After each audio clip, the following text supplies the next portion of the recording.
Why is my poo brown, and how do you know if it's healthy? Let's find out.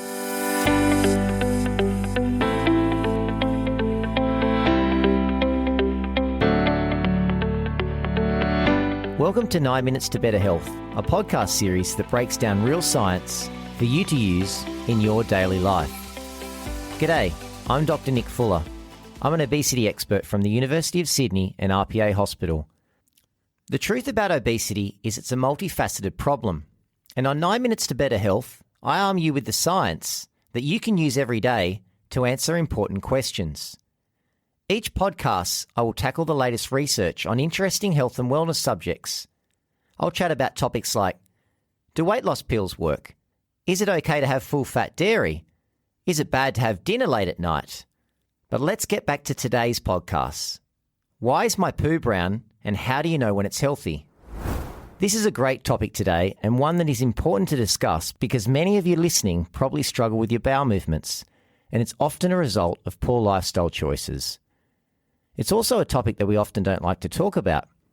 Poo, also known as stool or feces, is a normal part of the digestive process. Your poo consists of waste products that are being eliminated from the body. It will include undigested food particles, bacteria, salts, and other substances. But why is it brown? The short answer is because of a chemical known as stercobilin, which is a product from the breakdown of your red blood cells. I'll take you on a deep dive into the literature to explain the fun science behind all of this. And make sure to stick around to the end as I'll provide 3 simple tips for improving your gut health. To answer today's podcast topic in detail, I refer back to my days in the lab learning biochemistry. I also dig up an old paper from the Journal of the Chemical Society, which you'll find in the show notes. 3/4 of your poo consists of water, and most of the rest is food your body didn't digest. It either doesn't need it, or your body can't absorb it all. So visualize this. After you eat food, it passes down your esophagus, into your stomach, and through your intestines. And after it's done all of this, and moves out of your digestive tract, your poo is a shade of brown, regardless of the appearance of whatever you had to eat or drink, because it contains a chemical your body makes. That chemical, stercobilin, is a product of the breakdown of hemoglobin.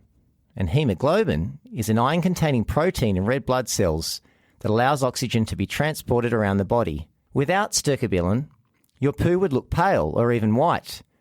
And despite what you might be thinking, it still wouldn't look the same colour of the food you've just eaten.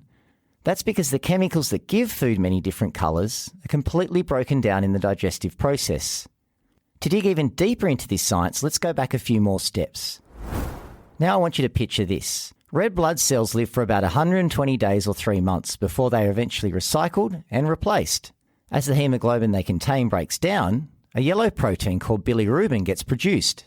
Bilirubin eventually makes its way to the liver through the body and is modified and then secreted into the small intestine by the liver in the form of bile. Bile is a yellow-green fluid floating around your body, helping your body digest and absorb fats. While your body does absorb and reuse some of this bilirubin as the food you're digesting moves through the small intestine, the rest of that bilirubin becomes stercobilin, which your body must dispose of. And that stercobilin gets combined with the stuff you're processing, making your poo brown by the time it exits your body. So now you know why it's brown, but how do you know when it's healthy? For this, I bring up the Bristol stool chart. This is a medical aid designed to classify your poo into 7 categories, and it's a great tool to look up yourself. It covers everything from the pellets or the nuts you might be passing to the watery diarrhea you might be experiencing. So what should it look like? How do you know if it's normal looking?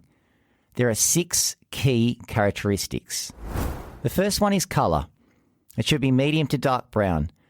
As you've just learnt, this is because it contains stercobilin, which forms when red blood cells break down. 2, it should be strong smelling. Bacteria in your poo emit gases that contain the unpleasant odour associated with poo. 3, it should be pain-free to pass. A healthy bowel movement should be painless and require minimal strain. 4, it should be soft to firm in texture. Now, I'm not telling you to reach into the toilet to test it, but poo that is passed in a few pieces is typically considered to be a sign of a healthy bowel. And a fun fact, the long, sausage-like shape of poo is due to the shape of the intestines. 5, You should be passing once or twice daily. At a minimum, you should pass stool 3 times a week. And lastly, it should be consistent in its characteristics. A healthy poo varies from person to person. However, you should monitor for any changes in the smell, firmness, frequency, or colour of your poo, as it can indicate if there's a problem. Bearing all this in mind, the biggest issue many of you will struggle with is constipation. That is, when you have difficulty going to the toilet or when you pass poo that is hard. And this can be very unpleasant, as constipation usually means bloating and abdominal discomfort. Constipation is usually due to an unhealthy lifestyle, including poor diet and low fibre consumption. Here are my 3 simple pieces of advice to improve your bowel movements and gut health. And for extra support, make sure to check out the show notes. Number 1, increase your water intake. Your poo requires moisture to be able to move through the digestive tract. So if you're not drinking enough water, it will lead to constipation. And if you're drinking coffee or tea all day long and consuming a lot of alcohol, you're also going to be constipated, as these drinks dehydrate you. Many of my patients don't like plain water, so we end up finding solutions that work for them. You could try warm water, water infused with frozen fruit, or even herbal tea. Start gradual and build up your consumption over time. 2, increase your fibre, but make sure you do it gradually. If you drastically increase your fibre, you will experience an increase in gas and bloating. So you do need to build it up gradually over the course of the month. Fibre acts as a binding substance to give stool its form. It also stimulates contractions of the bowel, helping food move smoothly through the digestive tract.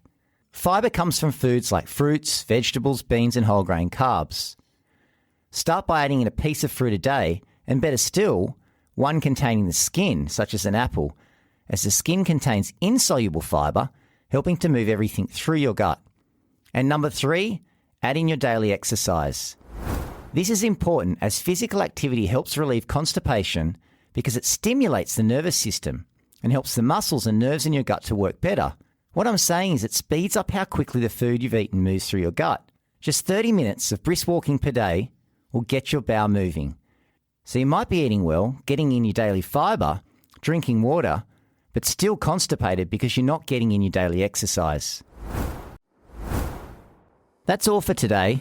So please give us a like and share with others if you're enjoying the content, and make sure to subscribe to the podcast to stay updated. The information provided in this podcast is for educational purposes only. It does not substitute professional medical advice or consultations with healthcare professionals.